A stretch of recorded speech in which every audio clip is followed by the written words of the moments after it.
Okay. Every 7 years, the Farmer's Almanac says it. You get a wet year that progressively gets drier. The second and third year it rains, it's wet, but it's not as rain. It goes into a drought. 7th year it rains. This is the 7th year. That's what the almanac said. That's what the farmer, old farmer boy told me. So 99 was the last wet year, or is it 98? Actually, it flooded. Uh-huh. But my father said the Guadalupe Valley flooded in 32. He knows it did in 52. He knows it did in 72. 72, Bleeders Creek dumped a big old chunk of water into Land Park, Right. Estates. It all went under. People climbing out downstream windows, water coming in upstream windows in the middle of the night. People died. What year? In 72. 72, that's right. In 92, it waited till the end of the year. It was almost 93, and it almost went over the spillway. Okay, the next one at 92 is actually 12. 12, if the Guadalupe is raining, be careful. It's going to jump out of its banks. If you can comfortably walk to the river, you better keep an eye on the river. What about the canal? Canal, it depends. Bleeders Creek a dam was put in. It catches most of it. So that doesn't happen again. It doesn't feed right into the center of town. It done it for years. This time it just did it bad. In 92, there was it was wet season. Almost went over the spillway for the first time. 98 is a fluke because of building. 02 is a fluke because of the rain and the building and the impervious surfaces that we've covered up. Austin's getting down on them. You can only have so much of a footprint for so big of a lot. Your house and your driveway. You got a big house, you have hold pavers as a driveway. That's the law. Can't cover it all up. I've seen pecan groves that used to act like swamps soak up for initial big burst of water, and then the rest of it goes to the river. Now it all goes to the river. That pecan grove is 12 houses now. Roads pointed. What do you do with the water around here? You point it at the river. In 72, it was a 23-inch rain. Yeah, water came up. It got fed right into the middle of town. We flooded. Cars and spring-fed swimming pool. Then now I lost my place. 72. 72. It flooded 23 inches. 98. 12 or 14 inches in the right valley, and the river jumps out of the banks like it was a 23-inch rain. Yeah, duh. That's what happens. You keep fun. Little bitty rains are creating as big of floods. The one that went through the lake, that was big rain up in Comfort. It filled up the lake, and it went through the spillway. Now you have uncontrolled water, and it ran for 10 days. Just scoured the bottom of the river. Moved sandbars, rock bars. Moved them. Quarter mile. Stuff like that. Anyways. So, hey, are you in favor of taking out the Green River Bridge and replacing it with the new one?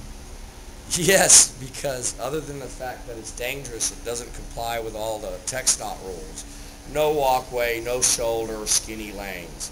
Some freakazoid hysterical society is the same day somebody was killed on the bridge in the paper, underneath the bridge. The bridge hasn't claimed a life in 20 years. Tree after the bridge killed somebody, but the bridge hasn't killed anybody in over 20 years.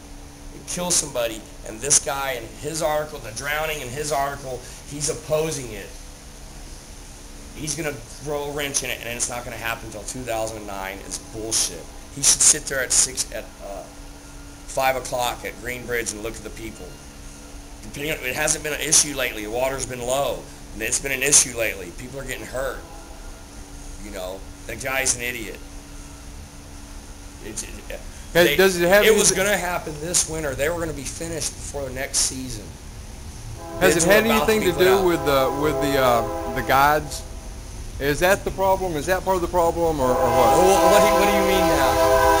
No. I mean, stupid guides letting people... I have seen stupid guides, yes. I have seen them.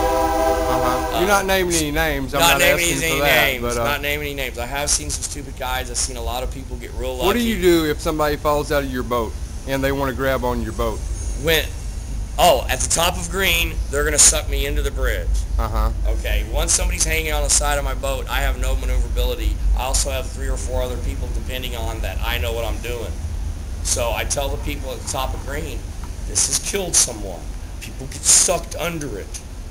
You can't, one way or the other, this is a bad level. You got this much room or no room. Body gets sucked under it. It's a dishwasher that's really rough. And people have been getting sucked under it and living. I mean, gash his head. Nobody gets dead. It doesn't hit the paper. It finally hits the paper, and if somebody falls out, I tell them, you're on your own. You're on better luck if you just swim to the shore. If you are not going to drag me into hell. If I can wrap your fingers and make you let go of my boat, I'm going to do it. Wrap them with what? My paddle. Oh, okay, yeah. You're not dragging everybody else in the boat down to hell, and just because your stupid ass didn't hang on. Everybody in the boat goes, yeah, I can live with one with you. I can go to one funeral. I'd hate to go to my funeral. That wouldn't be good. I can stand going to one of these drunks' funerals. You fall out, you're on your own. Everybody looks at each other and goes, yeah.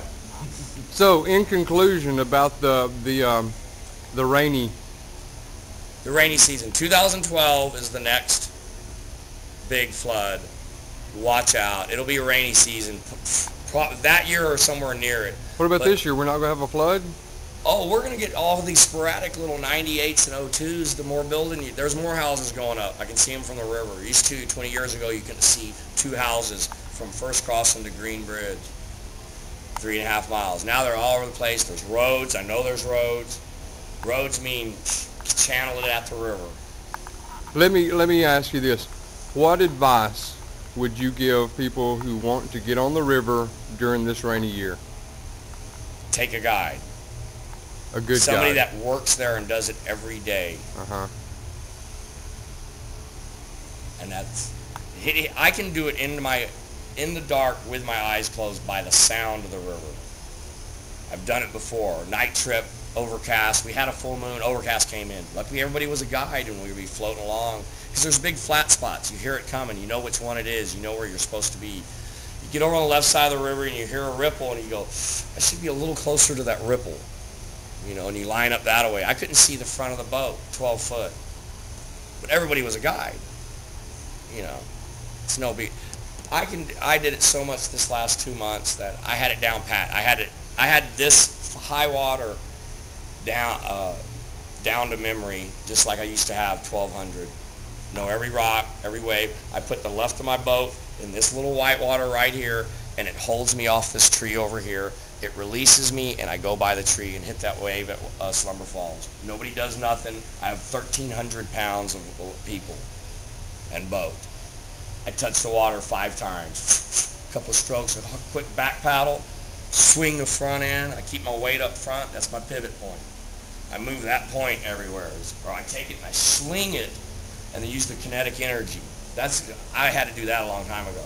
I was only 130 pounds. In 15 seconds, what advice would you give to someone getting on the river? Put a life jacket on. Makes it easier to find the body.